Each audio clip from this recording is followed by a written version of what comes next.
So we've established that PHI, this acronym, stands for Protected Health Information, which is the information that we need to make sure that we are protecting, keeping confidential, and keeping safe. But what exactly does that mean? What makes something PHI?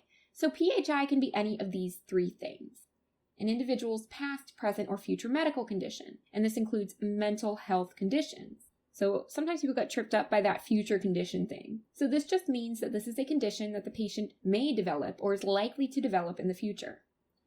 For instance, a patient whose kidney function is on the decline. Now, they don't foresee that kidney function improving, and they're looking at kidney failure or end-stage renal disease down the line. So, it's just anything that the patient could develop in the future.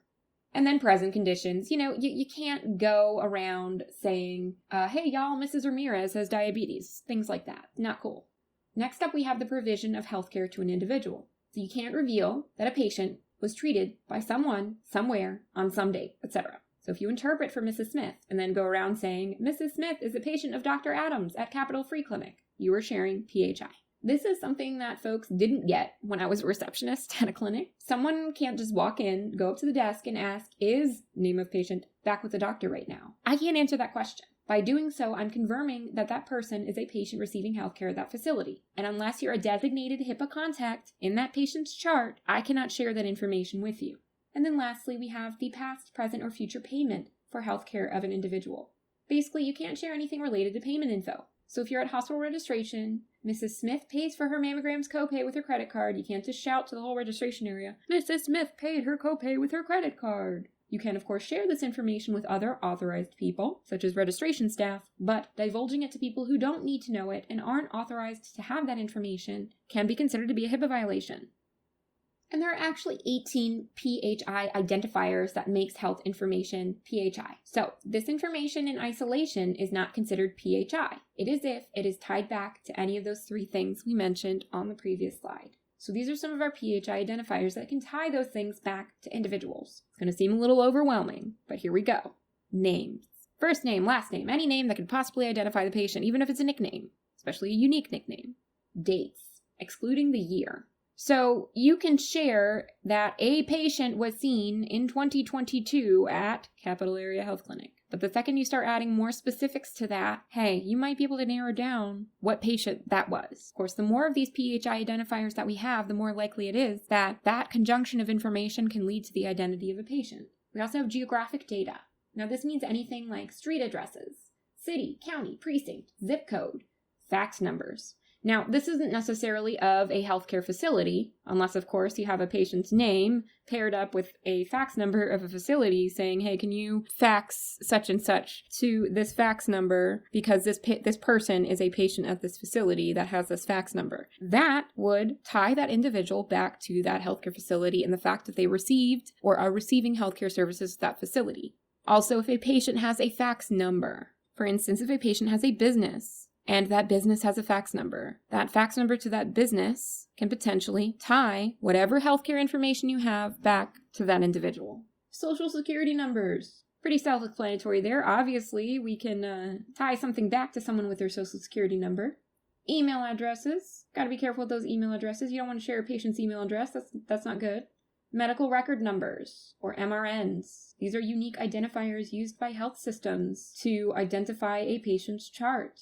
Account numbers. So these can really be any kind of account number. It can be a bank account number. It can be a patient's billing account number with a hospital, something along those lines. Any kind of account, really, those account numbers are associated with individuals. So we really need to be careful with those, including health plan beneficiary numbers. Like if you look on your insurance card, there are going to be policy numbers and things like that. Those can actually be tied back to you as an individual. Certificate and license numbers. So we're not necessarily talking about the certificate or license number of a doctor per se. However, I am a certified medical interpreter and I'm a certified healthcare interpreter. I have certification numbers. My doctor can't go around sharing my CHI or my CMI number.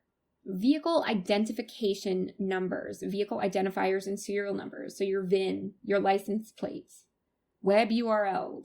This includes web URLs such as I have my website, kghinterpretation.com. My doctor can't go around sharing my website URL and say, oh yeah, this person's a patient of mine. However, You also need to be careful as a medical interpreter. Sometimes we print off documents, especially if we're printing off a document that is related to a patient from an interpreter portal, for instance. Sometimes some values get passed into those URLs, and sometimes when we print those pages off, it might contain some data in that URL. Even if the document that you printed does not contain PHI, sometimes those values get passed through those URLs, and sometimes they contain unique identifiers like session keys, email addresses, usernames, things like that.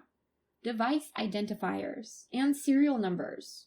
So for instance, if a patient has a medical device, they have, let's say, a dialysis machine, a peritoneal dialysis cycler, and you're trying to help them troubleshoot this over the phone with the manufacturer. If you include that device serial number in your notes, that can be considered PHI, because it ties that individual not only back to that device, but by having that device, it is actually tying it back to a medical condition as well. Listen, those dialysis cyclers are really expensive. Someone isn't just going to buy one for fun. Chances are, if you have a peritoneal dialysis cycler, you are on dialysis and you have a kidney condition. IP addresses, Internet Protocol addresses. So yes, these can be traced back to you. Full face photos and comparable images. I always like to give the example of the girl with the dragon tattoo. If you have a picture of the girl with the dragon tattoo's face, obviously that's a full face photo. Now, if you take a picture of, let's say, a spot of skin on her forearm or something along those lines where she doesn't have a tattoo or something, okay, chances are you're probably not going to be able to identify her from that photo. However, if you take a picture of that full back tattoo she has, it's a pretty identifiable tattoo. It's pretty distinct.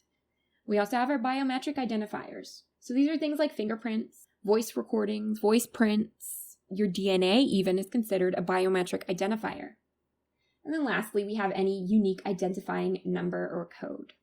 So in sum, remember those three things from that past slide? We have a medical condition, your past, present, or future medical condition, the provision of healthcare, and or the payment of healthcare. That alone by itself is not considered to be PHI.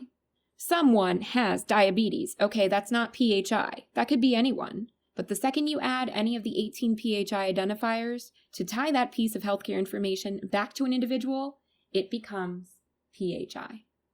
And it's also important to remember that PHI is any information or combination of information that could lead to the identification of a patient. And I'll tell you, if you're living somewhere and you're doing on-site interpretation, in-person interpretation, even information that doesn't seem like PHI can be considered PHI, just because it's kind of a probabilities game, you know?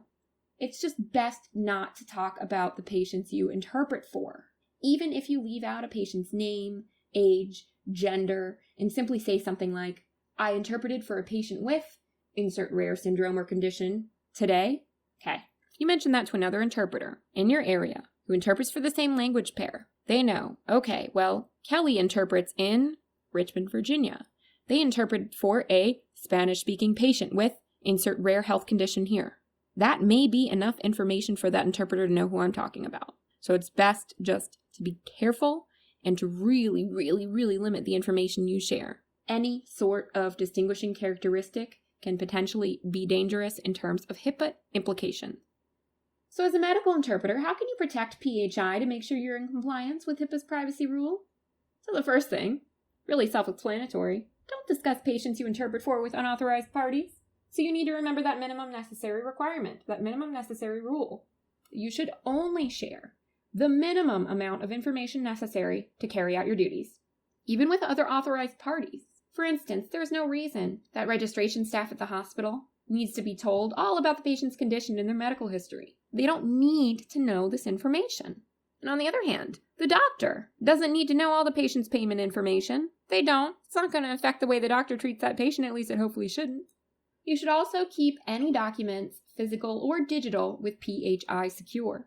So when you're interpreting, like I mentioned previously, you may be required to keep a timesheet or an assignment sheet that might have the patient's information on them. Now, if you have a physical copy, if you're required to keep that timesheet, sometimes you have to keep that timesheet for a certain amount of time. Now, if you have to keep it, you got to keep it in a locked filing cabinet that no one else has access to. Don't leave it anywhere unattended either. Good idea when you're in person and you have a document with PHI on it with you. Keep it on your person at all times, and I like to keep it in a folder because if I'm just carrying that sheet around, someone can see that information on that sheet or look over my shoulder. I just like to keep it in a folder where no one can read it. Got to be careful with agendas and calendars with PHI.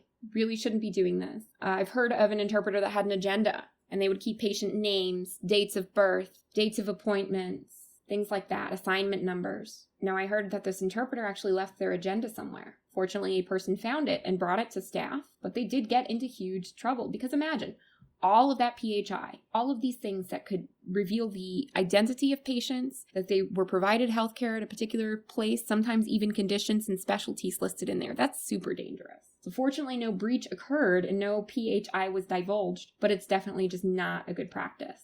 And I like to say, any notes that you take during interpretation, even if you're using symbols and abbreviations and acronyms, more than likely, it's PHI and you should destroy it. When you're discussing PHI with authorized parties, you should be discreet. You need to watch your volume. Don't be shouting social security numbers across the hospital registration area. And yes, I have heard this happen. You want to pay close attention to who's nearby or in earshot, even if you're not yelling. Someone might be listening in. And my recommendation, my little techie recommendation, is to avoid Bluetooth headsets when interpreting or discussing PHI if you're providing remote interpretation. Bluetooth isn't perfect, and it's known to have some security vulnerabilities that can result in third parties maliciously eavesdropping in on your interpretations. But the likelihood of that happening, probably pretty slim. However, a Bluetooth device can connect to up to 8 other devices simultaneously. So if you have your wireless Bluetooth headset also paired to your phone, tablet, or another computer, the same one that you use to interpret, it might auto-connect in the vicinity of those devices while you're interpreting. So this could even result in your partner, your roommate, starting up their Spotify app on their phone in the other room, only to have your favorite rock band start playing on your headset while you're in the middle of interpreting. But seriously, if they put on a Bluetooth headset that's paired with a device that you're speaking or listening on, they may be able to drop in on your conversation or your interpretations. And speaking of electronics, please don't forget digital security. If you're in possession of ePHI, it should be kept on a device that is locked with a password or a code that no one else knows.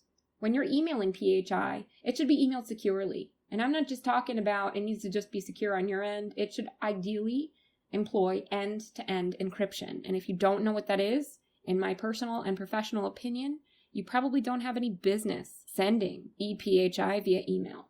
And don't access PHI on a shared device. If you have an online dashboard for viewing appointment information when you're an interpreter, only access it from a dedicated work computer, not the family iPad. You don't want to use the same password for multiple accounts or devices, and you want to change your password often. And one last thing, I know it's a lot of information, but there are a lot of things that we can do and a lot of things that, I've seen interpreters engage in that aren't really safe. Something that we can do to protect PHI is to do what's called de-identifying it. So the Department of Health and Human Services has some guidance regarding the de-identification of PHI. De-identification is just the process by which, and this is a quote, identifiers are removed from the health information, mitigating privacy risks to individuals. So there are 2 methods of de-identification. They have fancy names, but they're actually quite simple. The first one's called expert determination. So the identifiers used together would result in such a statistically small risk of the person being identified. For instance, I interpreted for a Spanish-speaking patient in Richmond, Virginia. Okay, the likelihood of being able to identify that patient, pretty slim. So that would be considered expert determination. Safe harbor is another type of de-identification that you can engage in. Now, it's the removal of the 18 types of identifiers from the information. So in that case, there's literally no way to identify the person from the information given. For instance, if I have that interpreting assignment sheet and I black out or I redact all those PHI identifiers from that document, well, it's not PHI anymore. Probably still not a good idea to share that document, right? Because your interpreting agency probably wouldn't like you sharing that. It's probably proprietary company information. However, at that point in time, it would no longer be considered PHI. And de-identifying PHI can occur and can be achieved in so many different ways. A very common strategy that we employ is shredding documents. So shredding documents would be considered safe harbor. And like I said, blacking out with like a Sharpie or one of those privacy stamps. Most identifying information from a document in such a way that it would be nearly impossible to identify the person, that would be expert determination.